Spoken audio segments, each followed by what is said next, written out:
तो guys, nephron जो है वो हमारी किडनी का एक बहुत ही अहम हिस्सा होता है।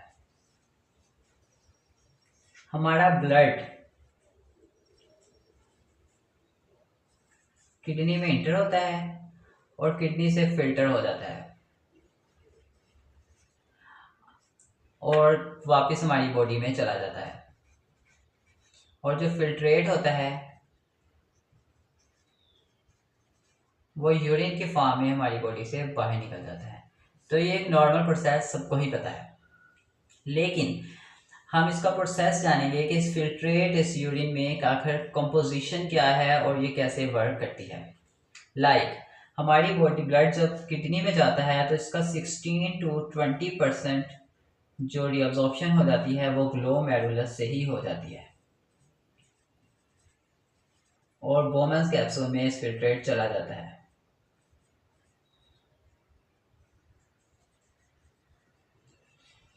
ग्लोमेरुलस और बोमेंस कैप्सूल के बारे में तो सब लोग जानते ही होंगे कि ये हमारी किडनी का सबसे पहला पार्ट होता है जो कि कॉर्टेक्स में होता है और हमारा ब्लड इधर से इंटर होता है और 16 to 20% ब्लड फिल्टर होकर बोमेंस कैप्सूल में चला जाता है। मतलब फिल्ट्रेट जो हमारा है वो बोमेंस कैप्सूल में जाता है और ब्लड हमारा वापस कैपिलरीज में चला जाता है।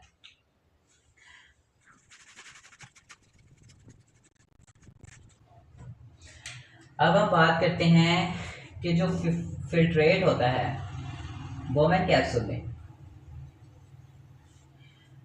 तो वो तकरीबन फ्री होता है प्रोटीन से। मतलब उसमें प्रोटीन्स नहीं होती, उसमें ब्लड सेल्स भी नहीं होते और मतलब जो मेजर और हाई मालिक्यूलर वेट कंपाउंड है वो उसमें नहीं होते, लेकिन उसमें लो मालिक्यूलर वेट्स कंपाउंड होते हैं जिसमें हमारे पास अमाइनो एसिड्स आ जाते हैं। इसके अलावा हमारे पास बाइकार्बोनेट आयंस आ जाते हैं, यस। इसके अलावा हमारे पास ग्लूकोज आ जाता है और इलेक्ट्रोलाइट्स आ जाते हैं। ये सारी की सारी चीज़ें हमारी बॉडी के लिए बहुत ही ज़्यादा इम्पोर्टेंट होती हैं। अगर ये हमारी बॉडी से एक्सक्रीट हो जाए तो हमारी बॉडी में बहुत सी चीज़ों की डिफिशियंसी हो जाती है, तो इसलिए हमें ये सारी चीज़ें चाहिए होती है। तो हमारी बॉडी के नेफ्रॉन में एक कंप्लीट सिस्टम होता है जो ये सारी चीज़ें एब्जॉर्ब कर लेता है। तो आज हम जानेंगे कि वो सिस्टम क्या है और कैसे ये सारी चीज़ें एब्जॉर्ब होती है।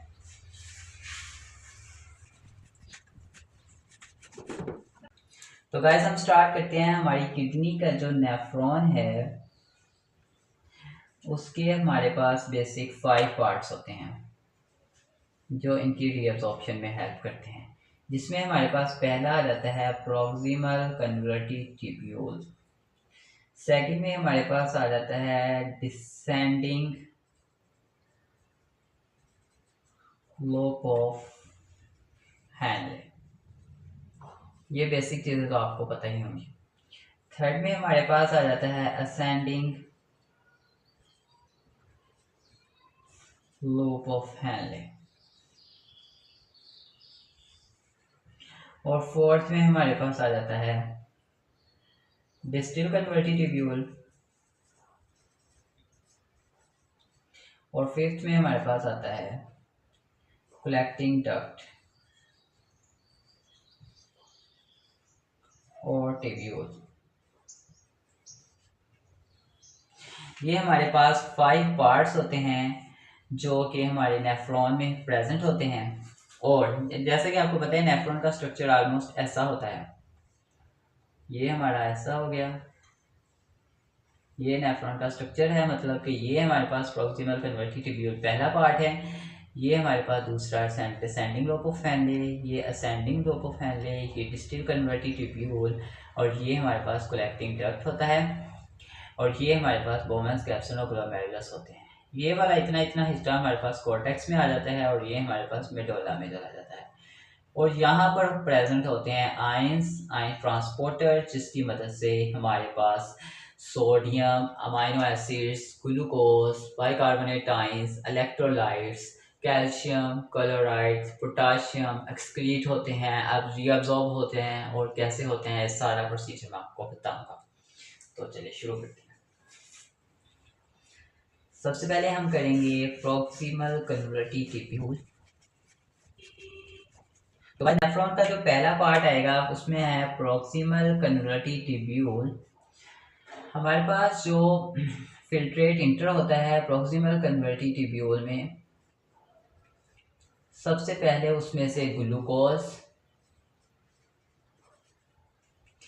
इसके अलावा बाइकास ग्लूकोज, फिर अमाइनो एसिड्स और अदर इलेक्ट्रोलाइट्स हमारे पास रीअब्सॉर्ब हो जाते हैं। हम अबाउट 65% सोडियम जो है वो हमारे पास इधर रीअब्सॉर्ब हो जाता है। कैसे होता है? हमारे प्रॉक्सिमल कन्वर्टिव ट्यूब्यूल में एक पंप होता है जिसे हम कहते हैं सोडियम पोटाशियम एटीपेस पंप, जिसकी अगर हम फुल फॉर्म करें तो एडिनोसिन ट्राइफॉस्फेटेस पंप, जो कि एटीपी को यूज करता है। और हमारे पास सोडियम 3 सोडियम और 2 पोटाशियम को इन और आउट करता है। 3 सोडियम को ये हमारे पास ल्यूमेन मेम्ब्रेन, जो कि हमारे पास प्रॉक्सिमल कन्वर्टिव ट्यूब्यूल है उसको ल्यूमेन कहते हैं, और इंटरस्टिशियम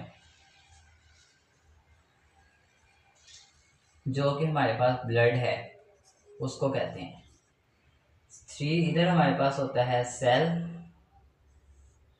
जिसमें सोडियम पोटाशियम एटीपेस पंप होता है, जिसकी मदद से हमारे जो 3 सोडियम है वो चले जाते हैं ब्लड में पंप होकर,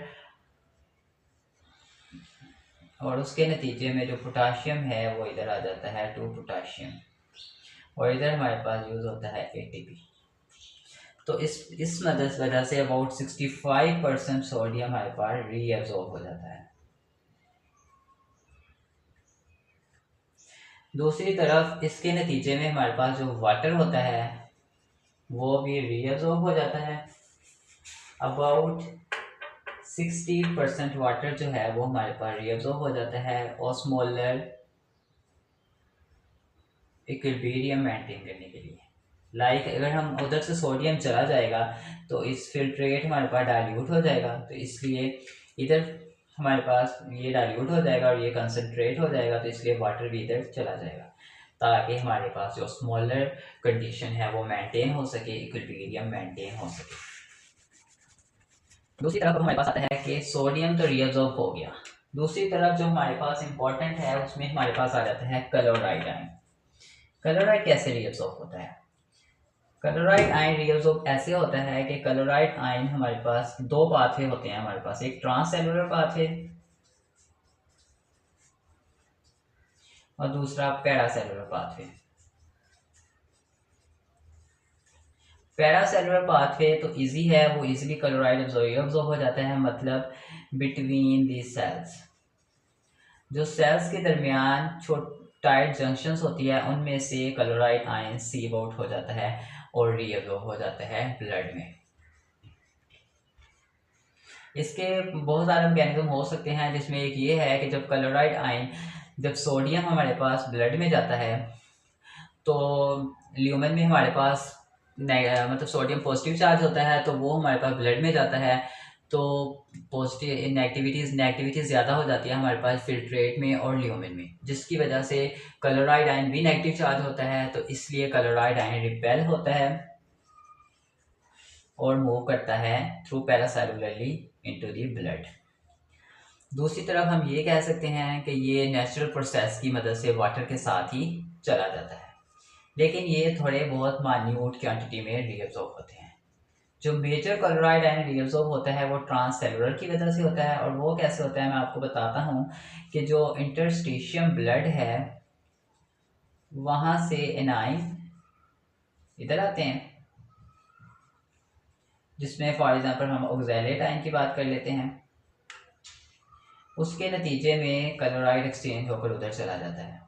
मतलब यहाँ पर एनाइन एक्सचेंजर होते हैं, जो सेल है उनकी मेम्ब्रेन में एनाइन एक्सचेंजर होते हैं जो क्लोराइड को उधर भेज देते हैं और एनाइन यानी कि ऑक्सैलेट आयन को इधर भेज देते हैं, और इस तरह क्लोराइड रीअब्सॉर्ब हो जाता है। मैंने आपको दो पार्ट बताए कि क्लोराइड आयन दो स्टेप्स की वजह से रीअब्सॉर्ब होता है, जिसमें एक आता है ट्रांससेलुलर, दूसरा पैरासेलुलर। ट्रांससेलुलर वो के बिटवीन मतलब सेल के अंदर से जो गुजर के जाता है थ्रू दी पंप और थ्रू दी आयन ट्रांसपोर्टर, जिसे हम सोडियम या हम कहते हैं आयनाइन एक्सचेंजर कहते हैं हम, जिसकी वजह से मतलब क्लोरीन जाता है हमारे पास ब्लड में और उधर से ऑक्सैलेट आयन एक आयनाइन वापस इंटर हो जाता है हमारे पास ल्यूमेन में, फिल्ट्रेट में, ताकि बैलेंस कायम रहे। दूसरा पैरासेलुलर पाथवे होता है जो कि बिटवीन द सेल्स होता है, थ्रू द टाइट जंक्शंस की मदद से मतलब क्लोराइड आयन रिपेल होता है ऑपोजिट चार्ज से और हमारे पास ब्लड में जाता है, या थ्रू नेचुरल प्रोसेस हमारे पास वाटर के जरिए जाता है। तो गाइस ये था, इसमें हमारे पास अब सोडियम भी रिएब्सॉर्ब हो गया, क्लोराइड भी रिएब्सॉर्ब हो गया, वाटर भी रिएब्सॉर्ब हो गया। मतलब हमने अब यहाँ से देख लिया कि सोडियम भी रिएब्सॉर्ब हो गया है, क्लोराइड आयन भी रिएब्सॉर्ब हो गया है, वाटर भी रिएब्सॉर्ब हो गया है। अब हमारे पास जो बचता है उसमें आता है बाइकार्बोनेट आयन। बाइकार्बोनेट आयन जो है वो कैसे रिएब्सॉर्ब होता है, उसका भी एक प्रोसेस है गाइस। उसमें इसके लिए हेल्प करता है कार्बोनिक एनहाइड्रेस। कार्बोनिक एनहाइड्रेस एक एंजाइम है जो कि प्रेजेंट होती है ल्यूमिनल मेम्ब्रेन में। लाइक ये हमारे पास सेल है और ये हमारे पास ल्यूमिनल मेम्ब्रेन है और ये सेल की साइटोप्लाज्म। मतलब कार्बोनिक एनहाइड्रेस हमारा इधर सेल ल्यूमिनल मेम्ब्रेन में भी होता है और साइटोप्लाज्म में भी होता है, जो क्या करता है कार्बन डाइऑक्साइड और वाटर को कन्वर्ट कर देता है कार्बोनिक एसिड में, और कार्बोनिक एसिड बाद में हाइड्रोलाइज होकर बाइकार्बोनेट आयन बना देती है जो कि हमारे पास ब्लड में चला जाता है। यहाँ हमारा है ब्लड और यहाँ हमारे पास आती है ल्यूमिनल मेम्ब्रेन, ल्यूमिना, और साथ में हाइड्रोजन आता है जो कि हाइड्रोजन इधर सिक्रेट हो जाता है वापस हमारे पास ल्यूमिना मेम्ब्रेन में। तो जिसके नतीजे में हमारे पास जो SCO3 नेगेटिव मतलब बाइकार्बोनेट आयन है वो भी रीअब्सॉर्ब हो जाता है। तो बेसिकली ये सारी चीज़ें रीअब्सॉर्ब हो जाती है प्रॉक्सिमल कन्वोल्यूटिव ट्यूब्यूल में with the help of different processes और with the help of different ion transporters. इसके अलावा अब गाइस हमने देखा कि सोडियम भी हमारे पास रीअब्सॉर्ब हो गया है, इसके अलावा क्लोराइड भी रीअब्सॉर्ब हो गया है, इसके अलावा वाटर भी रीअब्सॉर्ब हो गया है, या इसके अलावा हमारे पास बाइकार्बोनेट आयन भी रीअब्सॉर्ब हो गया है, ग्लूकोज भी रीअब्सॉर्ब हो गया है। मतलब सारे प्रोसेस इसमें होते हैं। लेकिन इसके अलावा इसमें एक स्पेशल फीचर्स भी होता है सिक्रीशंस का, कि प्रॉक्सिमल कन्वर्टिव ट्यूब्यूल में सिक्रीशंस भी होती हैं ऑर्गेनिक एसिड की, ऑर्गेनिक एसिड और ऑर्गेनिक बेस की। अब वो कैसे होती है मैं आपको बताता हूँ गाइस। ऑर्गेनिक एसिड की सिक्रीशन ऐसे होती है कि ऑर्गेनिक एसिड जो है वो हमारे इधर, ये हमारे पास सेल है, लाइक मैं आपको दोबारा ड्रा करके बताता हूँ। ये सेल है, ये ब्लड है जाता है इंटरस्टिशियम जिसको हम बोलते हैं। यहाँ पर हमारे पास आ जाता है ल्यूमिन, ये हमारे पास सेल है और ये इसके सेल की मेम्ब्रेन है, ल्यूमिनल मेम्ब्रेन। तो गाइस यहाँ से हमारे पास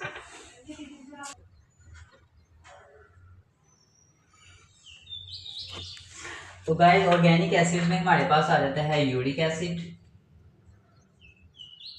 जो हमारे पास होता है middle third of proximal convoluted tubule, और यूरिक एसिड यहाँ से हमारे पास ल्यूमिनल में चला जाता है।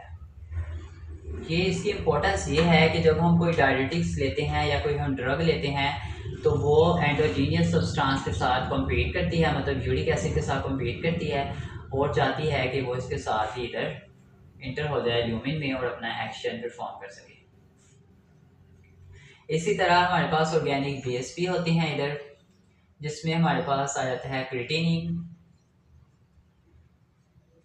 और इसके अलावा हमारे पास आ जाता है कोलिन, जो कि हमारे रीअब्सॉर्ब सीक्रेट होते हैं हमारे इंटरस्टिशियम ब्लड से हमारे ल्यूमेन में, यानी कि हमारे फिल्ट्रेट में, और एक्शन परफॉर्म करते हैं। तो ये था गाइस प्रॉक्सिमल कन्वर्टिव व्यू का ओवरऑल व्यू। अगर आपको लेक्चर अच्छा लगा हो तो लाइक और शेयर और कमेंट ज़रूर कीजिएगा।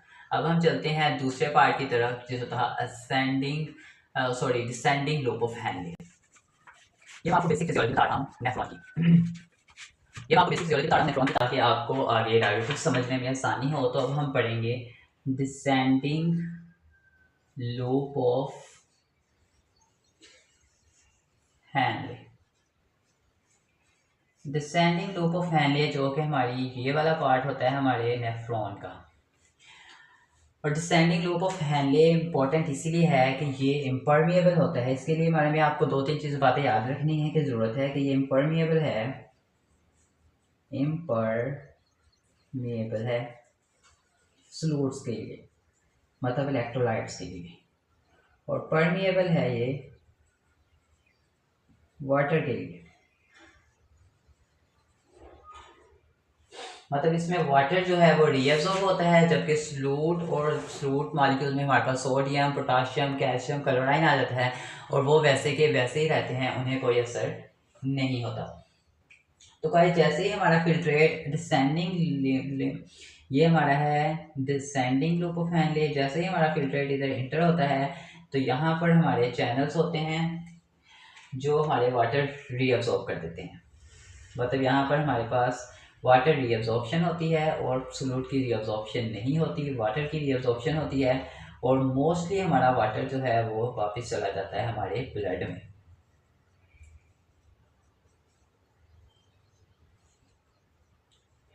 और जो फिल्ट्रेट है वो कंसनट्रेटेड हो जाता है, मतलब उसमें वाटर की कंसनट्रेशन कम हो जाती है और ऑस्मोलैरिटी जो है वो इंक्रीज हो जाती है। ऑस्मोलैरिटी उसको कहते हैं कंसंट्रेशन ऑफ सॉल्यूट इंक्रीज हो जाना को हम कहते हैं ऑस्मोलैरिटी। मतलब फिल्ट्रेट की जो ऑस्मोलैरिटी है वो इंक्रीज हो जाती है, और जो फिल्ट्रेट है उस कंसनट्रेटेड हो जाता है और वो डाइल्यूट नहीं रहता, क्योंकि सारा वाटर तो रीअब्सॉर्ब हो जाता है। और यहाँ पर जो हमारे पास डायरेटिक्स एक्ट करती है उसमें ऑस्मोटिक डायरेटिक है। ऑस्मोटिक हमारे पास नाम है, जैसा कि आपको बताया जा रहा है, ऑस्मोटिक का मतलब होता है वाटर पर ही ऑब्वियसली एक्ट करेंगी, तो इसलिए ये ऑस्मोटिक वाटर